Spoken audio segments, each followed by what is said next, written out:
Hey y'all, welcome to the Hillbilly Chicken Ranch, Homestead Happenings. I'm Susan. Grab you something warm to drink and a comfy chair and a blanket, and let's get into today's program. Episode 23, Frugal Living in the Cold Months. This year, let's all try our best to break a bad habit, learn a new skill, do a good deed, visit a new place, read a difficult book, or any book for that matter, and write down something important. In the winter months, we turn our attention to the inside jobs that the rest of the year gets put on hold. I still do my 20 minutes of direct sunlight, even though lupus and sunlight aren't the best combination. 20 minutes of sunlight boosts your body's vitamin D production for strong bones and immune system. It also improves serotonin for mood and melatonin for sleep. All of these contribute to better mental health and physical well-being. Sunlight triggers blood pressure regulation with the release of nitric oxide, lowering the blood pressure and reducing cardiovascular risk. No, I'm not a doctor, just someone looking for natural organic ways to heal my body, and I'm always learning something new. As a safety note, aim for the morning sun, short but safe bursts of sun, and avoid sunburn, which can increase the risk of skin cancer. Even in the winter months, we need our sunshine and may need it a little longer to reap the benefits. This is also true if you live in high altitudes. Talk about being frugal. This literally costs nothing but a few minutes of your time, and we reap free health benefits. In the wintertime, we tend to lock ourselves away indoors, become couch potatoes, and we tend to overeat. By spraying, our clothes are too tight, and we start thinking about hitting the gym or starting the walk for health and dieting. But if we focus on activities inside our house so we can maintain our weight and remain active, being a senior in my golden years, I try to do light exercises throughout the day. Balance is an issue because of bad lower back and polyneuropathy. Having arthritis like ankylosing spondylitis is another good reason to get up and move. Move it or lose it. Lose the ability to move. If you get stagnant, you get stiff. Chair exercise is a good place to start. I do chair exercises with my feet and legs to try to build up muscle strength. As we age, our muscles lose strength for tonus. Raising arms above your head will help drain that lymph in your upper body. Very beneficial if you are swollen. Like you, I'm learning what works and what doesn't. Did y'all know I used to not be able to lift my legs high enough to get over the lip of the bathtub? So I began learning to lift my legs again. Using a doorway and doing deep knee squats or a chair to do raised toe taps helped me to overcome this area. Women, we are naturally carrying more body fat than men, making us a little soft and flexible enough for childbearing. It's so important for us to do daily exercise and stretches, especially in our senior years, if we plan to stay mobile. And the best part is you don't need fancy equipment or a gym membership to do it. That's being frugal.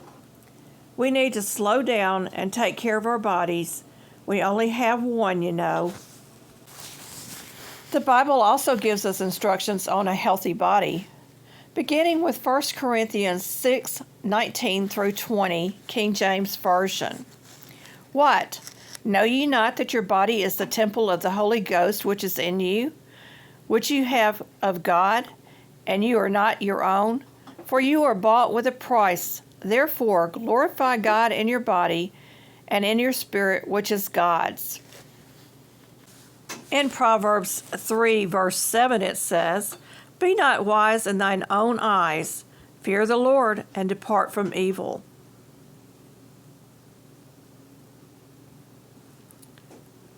In verse 8 it says, It shall be health to thy navel and marrow to thy bones. In Romans 12:1 it says, I beseech you therefore, brethren, by the mercies of God, that ye present your bodies as a living sacrifice, holy, acceptable unto God, which is your reasonable service. In 3 John chapter 1, verse 2, it says, Beloved, I wish above all things that thou mayest prosper and be in health, even as thy soul prospereth.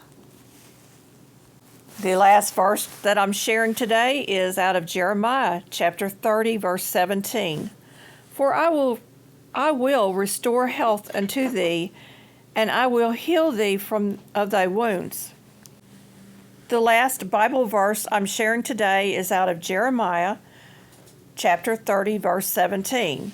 For I will restore health unto thee, and I will heal thee of thy wounds, saith the Lord, because they called thee an outcast, saying, This is Zion whom no man seeketh after.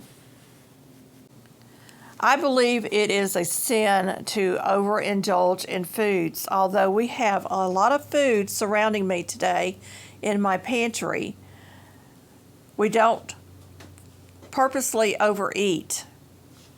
God wants us to have a healthy body because He dwells within us if we're saved. In the winter months, I like to inventory and clean my pantry and freezers to see what I need to plant in the spring, what areas of my pantry needs to be filled, and a good cleaning to find any of those jars that have lost their seal. It's also a good time to take stock in what you have and plant a few pantry meals and use up some of that older stock that's on hand. This year, we have expanded our pantry into an overflow area. I moved our long-term 5-gallon buckets into the area and some older canned goods that needed to be used up quickly. We also look at our living space to see what is being used and not. That's important because living in a 1,200 square foot double wide mobile home really doesn't have room for the excess things we don't need or use.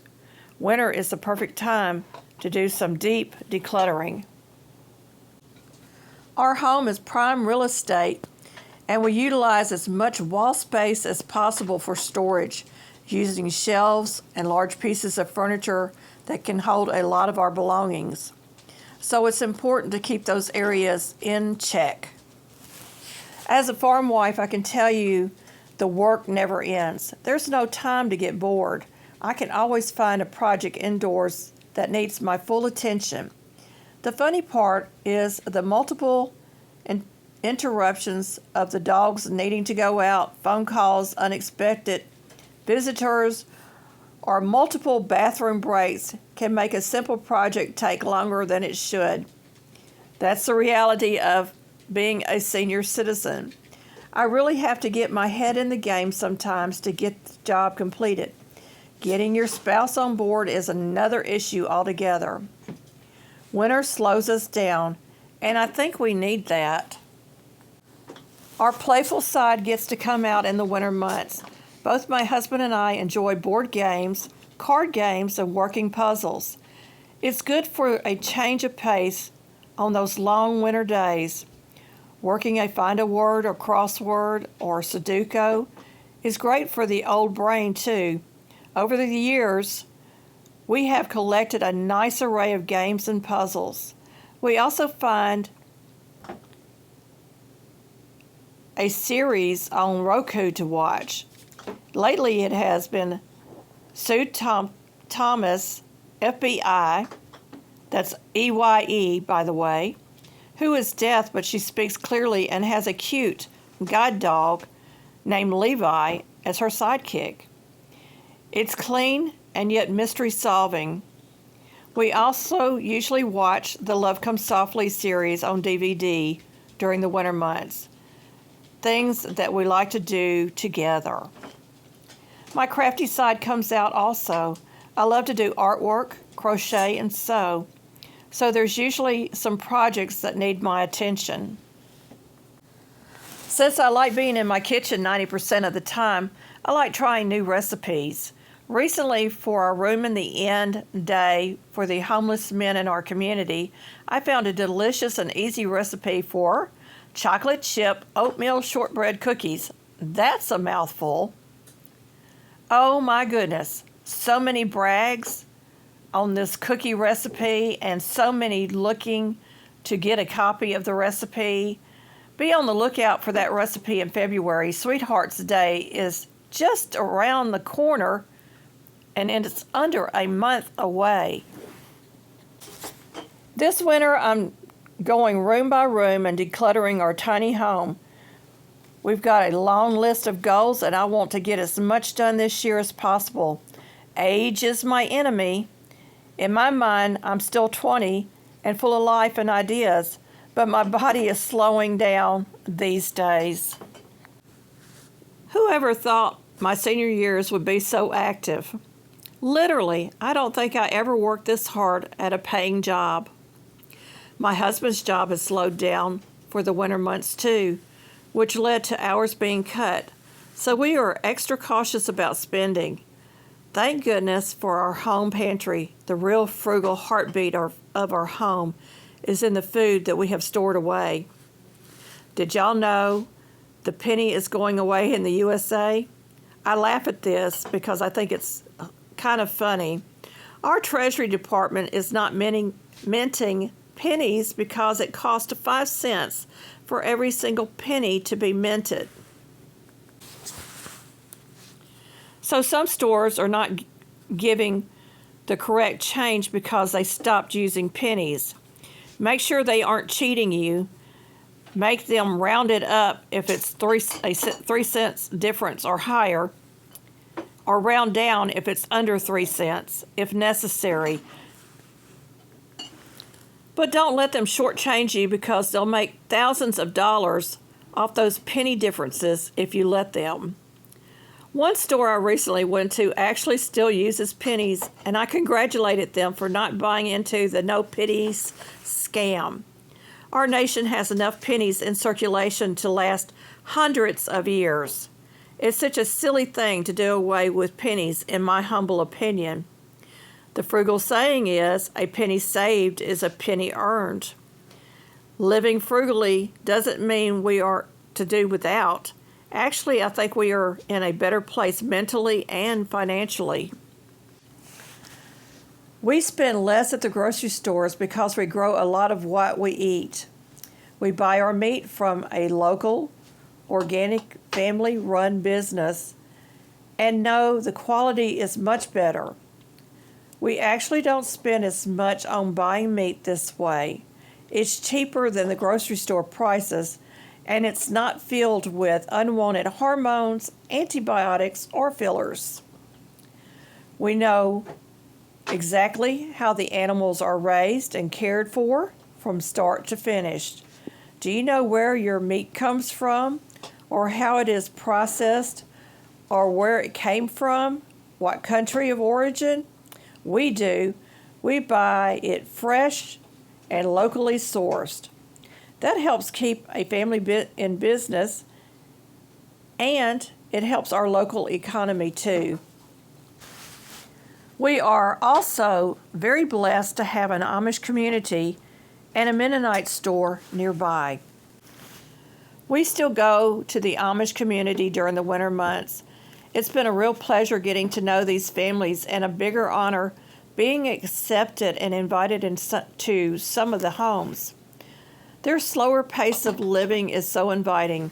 The simplicity of the home's furnishings has motivated me to let go and purge of the unnecessary consumerism lifestyle for a more plain and simple lifestyle. Plus, the conversations we have are always engaging. We really are gleaning so much from them. Along with the fresh fruits and vegetables, canned goods, and other items, we absolutely love them and love learning new skills from them too. I think why I enjoy this so much is it reminds me of how my grandparents lived. Our Amish community doesn't have a well to dip water from with a bucket like my grandparents, but they do have well pumps without electricity.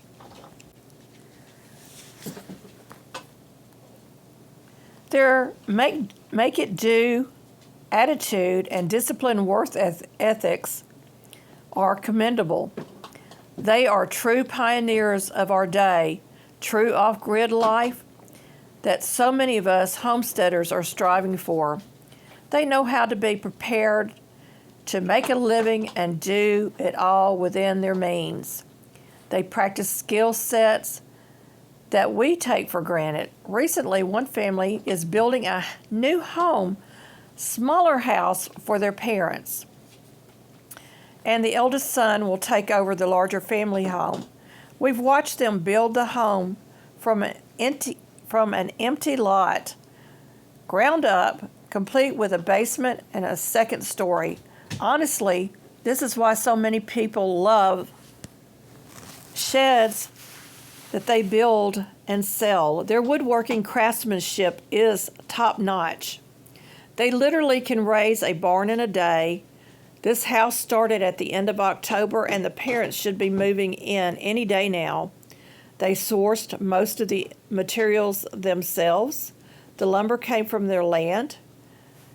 The only things they bought were windows, metal roofing and siding, some concrete blocks for the basement and doors, cutting the cost of a new home almost down to nothing. The labor was all family, so that was free. It pays to have skills.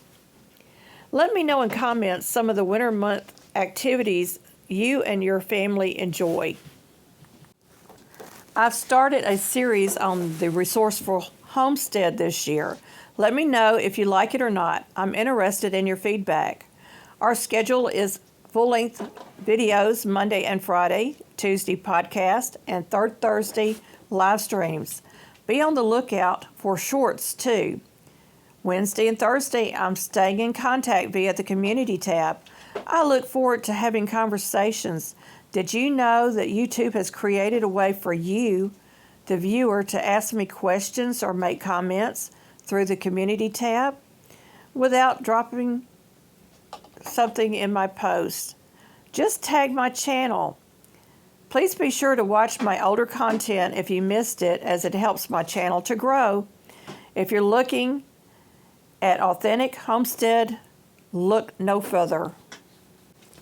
This year, we're all about being resourceful, and I will bring you DIYs, home canning, pantry meals, poultry care with our chickens, turkeys, and ducks, take you along with homestead wins and fails, all while living frugally, intentionally, and with a lot of faith. Be sure to check back each Tuesday for more homestead happenings.